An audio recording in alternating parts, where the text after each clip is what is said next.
you had the American Revolution, said all men are created equal, and then you had the Ordinance of 1787, move into this area. The people of Indiana, their children will grow up in a state of ignorance unless some provision is made for their education. And it became obvious that you needed to have education.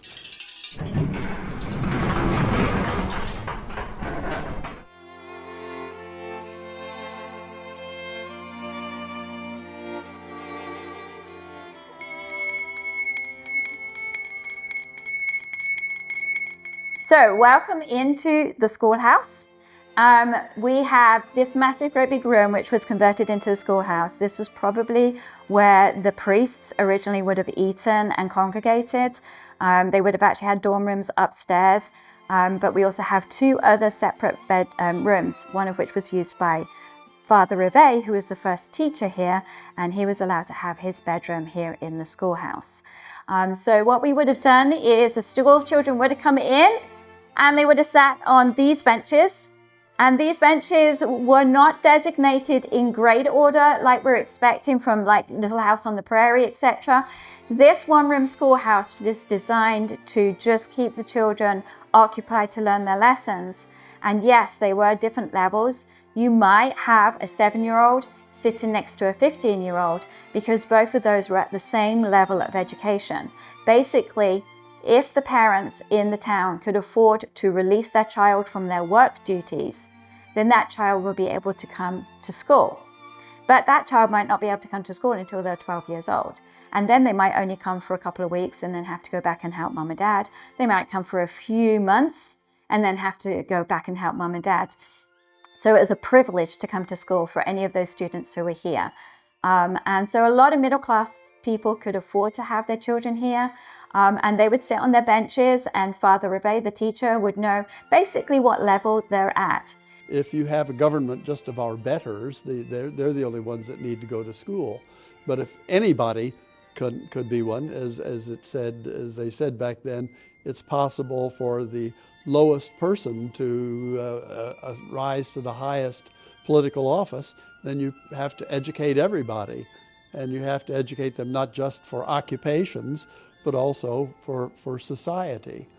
And so Thomas Jefferson particularly advocated setting up schools, and Governor Harrison out here knew that, and so he appealed. He said, well, we'll name the school after him, Jefferson Academy, who was the president at the time. This is Jefferson Academy. Jefferson Academy was established in 1801. This is actually what the old French houses used to look like in the early 1700s to late 1700s.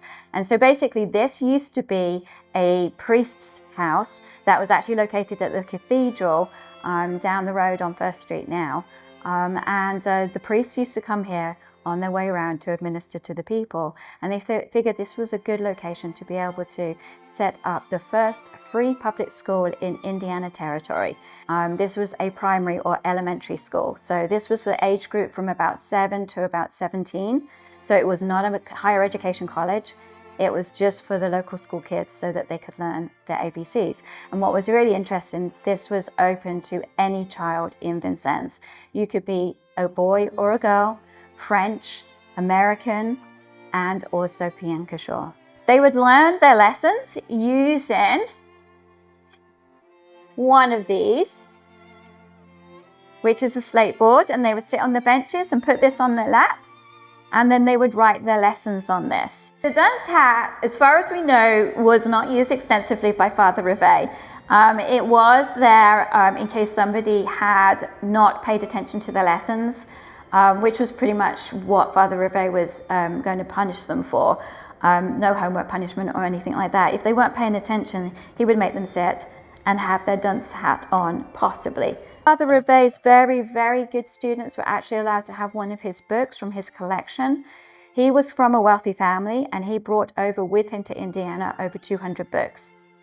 Some of them are housed in the Brute Library by the cathedral. And he might actually give some very prized students a book or two from his collection.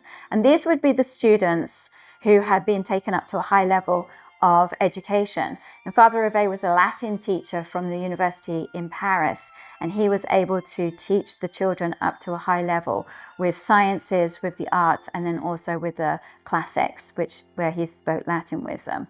And these students were then able to justify the charter for a university because Father Rivet was able to educate them so highly. And so they were able to support that charter in 1802 to Congress, and then Congress, of course, agreed to it in 1806. So we figure that the college got started somewhere between February and October of 1801 and made a request for the land grant in December of 1801, and it went through 1802 then, and we think then it pretty much died out at the same time that Father Rivet became very ill. He was dying of tuberculosis. He died then in 1804, and then the university went into hibernation for a while until he got its land grant. They got word that in 1804 that it had been authorized, and then in 1806 they actually got the land grant, and they were able to then set up a board of trustees and start planning for building a college. And in 1806 then the land was authorized by Congress, and the university, now that it had this land, was able to sell 4,000 acres of that and use it to build a university building. They changed the name to Vincennes University, and they built this impressive 2.5-story brick building. Vincennes University, in its various manifestations, was basically a grammar school up until 1853. A lot of times the higher education colleges were established because the new territories wanted to be able to produce leaders for the territory. So if you had the facility to be able to filter everybody through the grammar school system or the prep school system, then they didn't really worry about a free education system for those who couldn't afford it. This was unusual in the fact that it was the first free public school, which makes it a lot different than some of the other territories when they were establishing their schools.